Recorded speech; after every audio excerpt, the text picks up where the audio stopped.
to you tonight about a day in time. I'm sure we all have moments in our lives, days in our lives, that change us forever.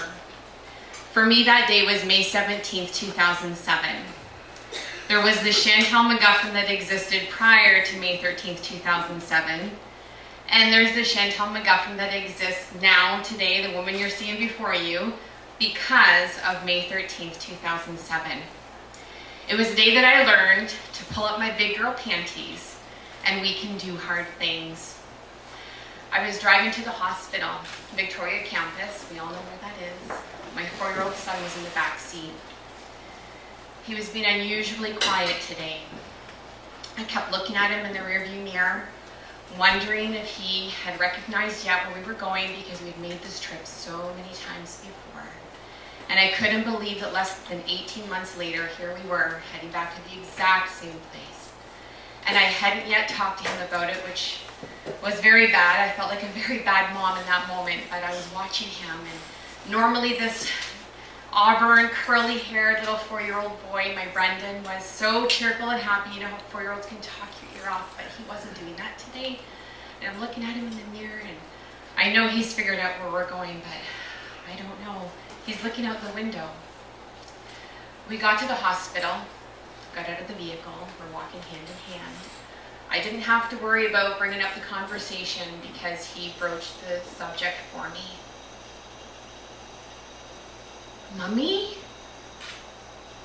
Is that where Daddy was? Yeah, Bren, that's where Daddy was. Mommy? Is that where Grandma is? That's where we're going to see Grandma. Mommy, is Grandma gonna die where Daddy died?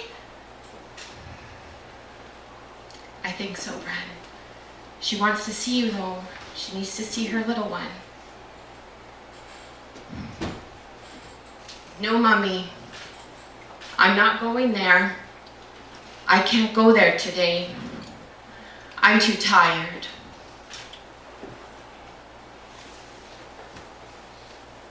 You know what, Bren? I'm tired too. I'm just so tired. How about we go for ice cream? We'll give Grandma a call from the house. Would that be better? I'm sure we've all had these moments that break us, where we're just not sure what's going to happen from this moment on, but we have a choice to make. Are we going to let that moment break us? Or are we going to figure it out? Or are we going to figure out how to move forward? In my moment, my 4-year-old hugged me so tightly, I didn't even know 4-year-old's arms could be that strong. And I felt that he thought that if I got any closer to that hospital, that big building over there was going to take my life away too. So he hugged me so tightly, and we're kneeling down there on that pavement. And I'm thinking to myself, I am so exhausted.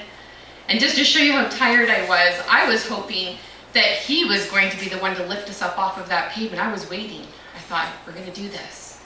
And then I thought, Chantelle, you're the mom.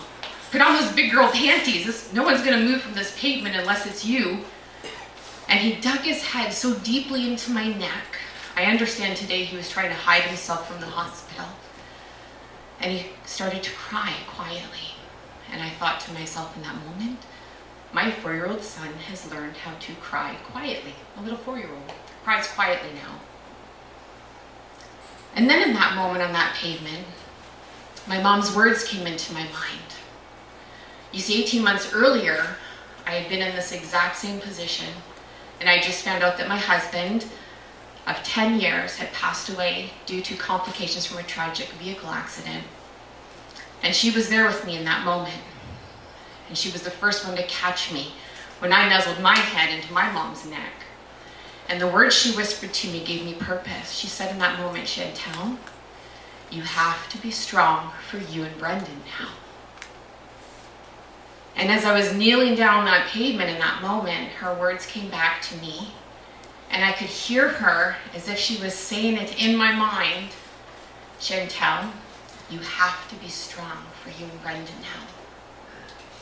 So I picked us up, And we did go to McDonald's for ice cream.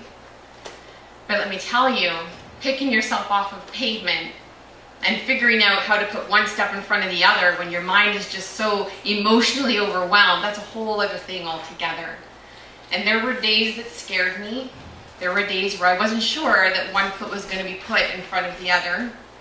But my mom's words kept playing over my mind, you have to be strong for you and Brendan now. And some of my friends in the audience have heard me talk about this before. There were days where the only thing happened in my day to get my foot in front of the other was that I got up, fed us, made my bed, and cleaned up my kitchen. And if that was the only thing that happened in my day, in that time of my life, that was my accomplishment. And you know what I've learned since then? Is that sometimes those days are okay. Like, don't ever feel guilty, is what I kept telling myself, that I needed those days. Because there are days where life just has to stop and slow down, and I need to just regroup and figure out what my next step is going to be.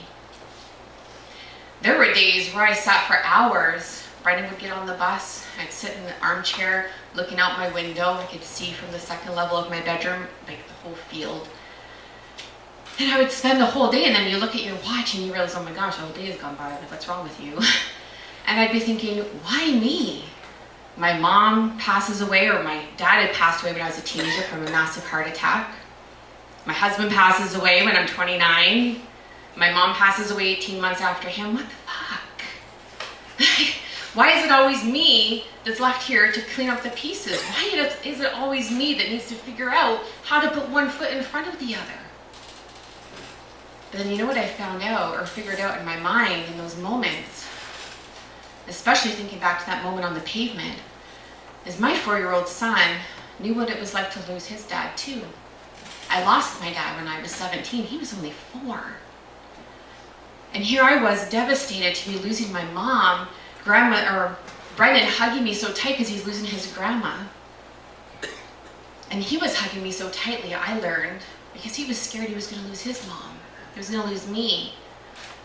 And that was my purpose in that moment. That is what, gave me the ingredient to move forward. Was I thought, my son knows what it's like to lose his dad. There ain't no way he's going to find out what it's like to lose his mom. So here it is, you're going to put on your big girl panties, and you're going to do the hard things, and you're going to move on. And that's exactly what I did. So here we are.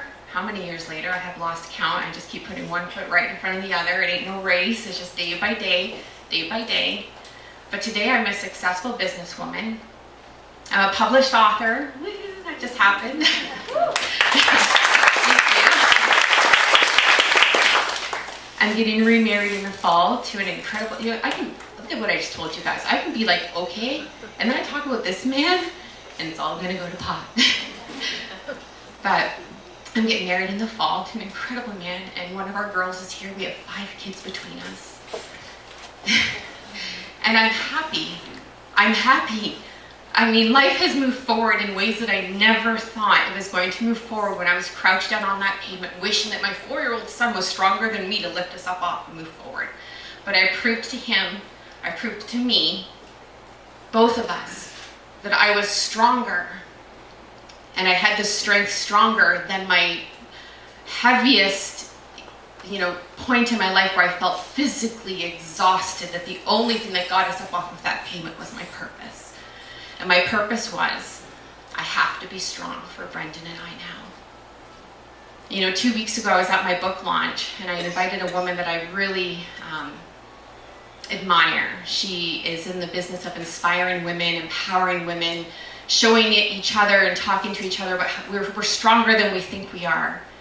And at the end of the evening, she came up and she gave me a big hug. And she said, thank you so much, Chantelle, for inviting me to tonight. I really enjoyed myself. She said, you know what? I said, what? She says, I'm going to keep my eye on you. And that moment she looked at me, I could see that spark in her eye, and I felt proud because suddenly all these moments flashed, and I could think of myself on that pavement and how broken I had been in that moment. I'm sure we've all been there. And I looked at her and I said, you know what, Cynthia? I said, yes, please do. Because I'm just getting started. Because when we find our purpose, we can do anything. And purpose is a powerful thing. And I know that no matter what, I'm always going to be an incredible mom. I'm going to be an example to my children. I'm going to be the best wife that I can be. And I'm going to keep putting one step in front of the other, because we know how to put on our big girl panties and we can do hard things. Thank you.